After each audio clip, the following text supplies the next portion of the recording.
நேற்று திருவண்ணாமலை தீபம் நல்லபடியாக நடந்து முடிந்தது. இன்று நாம் சர்வாலய தீபத்தன்று தான் வீட்டில் கார்த்திகை தீபம் ஏற்றுவது வழக்கம். பஞ்சாங்க முறைப்படி சர்வ ஆலயங்களில் இன்று தீபம் நடைபெறும். அண்ணாமலை தீபத்தன்று கிருத்திகை நட்சத்திரம் கார்த்திகை மாதம் கூடிய அந்த தினத்தில்தான் அண்ணாமலை தீபம். நேற்று பௌர்ணமி இல்லை, இன்று பௌர்ணமி நடக்கிறது. நாளை காலை வரை இருக்கிறது பௌர்ணமி. பௌர்ணமி ஊஞ்சல் போடுபவர்கள் கூட இன்று மாலை தான் ஊஞ்சல் போடுவார்கள். கார்த்திகை மாதத்தில் பௌர்ணமி தினத்தில் வருகின்றது தான் சர்வாலய தீபம். அன்று தீபம் ஏற்றினால் மிகவும் சிறந்த விஷயம். சர்வ ஆலயத்திலும் தீபம் ஏற்றும் நாள் தான் வீட்டில் ஆலய கார்த்திகை தீபமாக பொரி உருண்டை மற்றும் அவல் உருண்டை ஆகியவை செய்து வெள்ளப்பாகில் அந்த பொரிய அவல்களை சேர்த்து சுக்குப்பொடி, தேங்காய் துருவல் ஆகியவற்றை சேர்த்து உருண்டையாக செய்து வழிபடுவார்கள்.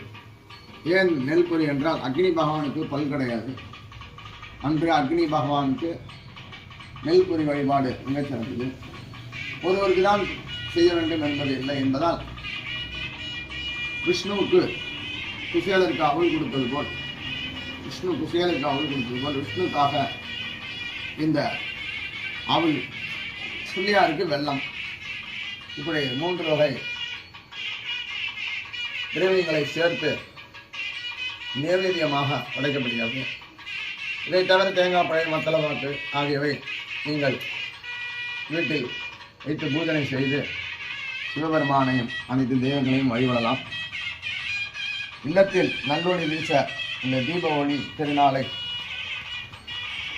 கார்த்திகை தீப ஒளி திருநாளில் மகிழ்ச்சியாக இருந்து அனைத்து குடும்பங்களும் இன்பமாக இருக்க முடியும். ஆலய கடமை மூலியமாக கேட்டுக்கொள்கிறோம். ஓம் நம சிவாய். ஓம் நமோ நாராயண. ஓம் சர்வமங்கல மாங்கல்யே சிவே சர்வார்த்தாதகே சரண்யே திரியம்பகே கௌரி நாராயண நமோஸ்துதே. தத்புருஷாஸ்மினே வஸ்திரபந்தாயினே தன்னோ தந்தி பிரச்சோதயாத். தத்புருஷாஸ்மினே மகாசேனாயினே தன்னோ சம்போ பிரச்சோதயாத். தத்புருஷாஸ்மினே மகாதேவாயினே தன்னோ ருத்ர பிரச்சோதயாத். நாராயணாயினே மகாதேவாயினே தன்னோ விஷ்ணு பிரச்சோதயாத்.